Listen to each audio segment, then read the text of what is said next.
Lumière sur Yeshi, c'est le nouveau roman de Stéphane Labeyrie, paru aux éditions Sidney Laurent, dont l'action se déroule à Grande-Rivière, petit village du Jura. Nouvelle aventure pour Stéphane Labeyrie, ce conseiller commercial bancaire à Lons-le-Saunier aime autant les chiffres que les lettres. Il est déjà l'auteur de 6 romans depuis 2009. Stéphane Labeyrie est notre invité. Bonjour. Bonjour. Est-ce qu'on peut revenir brièvement sur votre parcours? Comment l'écriture s'est-elle imposée à vous? Alors déjà, par rapport à ce que vous disiez, j'aime plus les lettres que les chiffres, même si je travaille dans la banque. Mais alors mon parcours, j'ai toujours écrit. Par rapport à l'écriture, j'ai toujours écrit depuis que je suis petit. Et puis, ce qui était au départ vraiment une passion est devenu vraiment quelque chose d'inévitable. Je peux pas faire autrement. C'est l'écriture. Je dis souvent que l'écriture est ma seconde voix. Et c'est vrai. C'est-à-dire que je ne peux pas rester une seule journée sans écrire.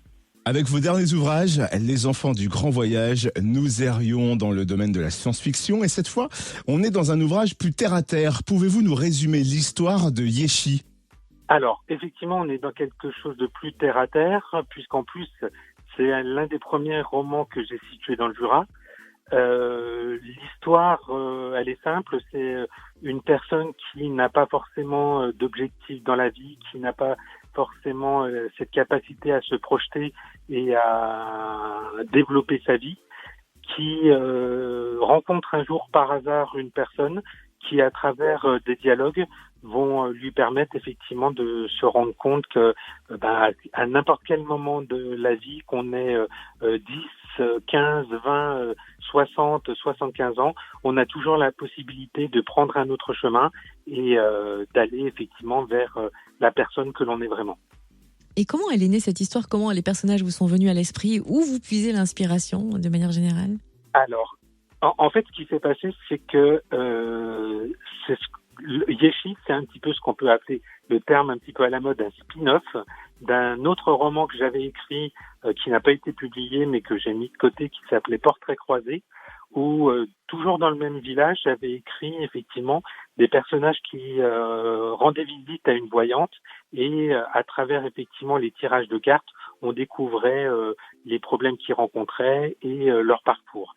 Et dans le prologue de ce roman, il y avait le personnage de Richard qu'on retrouve effectivement dans le roman Yeshi, dont on parlait un tout petit peu, on devinait effectivement ses problèmes et on annonçait un petit peu ce qui allait se passer dans Yeshi. Et puis, dès que j'ai eu fini Portrait croisé, je me suis mis à écrire la suite parce que effectivement, j'avais vraiment envie d'explorer cette histoire avec Richard et voilà comment l'histoire est née et que les personnages sont apparus dans mon esprit. Vous disiez écrire tous les jours. Auriez-vous déjà un autre ouvrage sur le feu? Ah, j'en ai plein. J'ai plein d'idées, des choses que j'écris, que je laisse de côté, que je reprends. Yeshi, le personnage en lui-même, ça fait des années effectivement que je l'ai en tête. Et puis, j'ai réussi à l'intégrer là dans ce roman-là. Mais effectivement, j'écris des pièces de théâtre, j'écris des petites nouvelles, j'écris des poèmes. C'est vraiment, je ne peux pas faire autrement. Et quand effectivement j'essaye de m'éloigner de l'écriture, c'est l'écriture qui se rappelle à moi en me faisant comprendre là, il faut que j'y aille. Et où est-ce qu'on peut suivre votre actualité littéraire? Alors, j'ai publié effectivement sur Wattpad des petits écrits qui, j'espère, deviendront un roman dans quelques années. J'ai aussi une chaîne YouTube que j'ai commencée, donc j'ai un petit peu laissé tomber, mais j'ai l'intention de la reprendre, qui s'appelle Selon moi, et puis sur ma page Facebook. C'est bien noté, merci en tout cas d'avoir été avec nous, Stéphane Labeyrie. Merci beaucoup à vous et je vous souhaite des bonnes fêtes de fin d'année.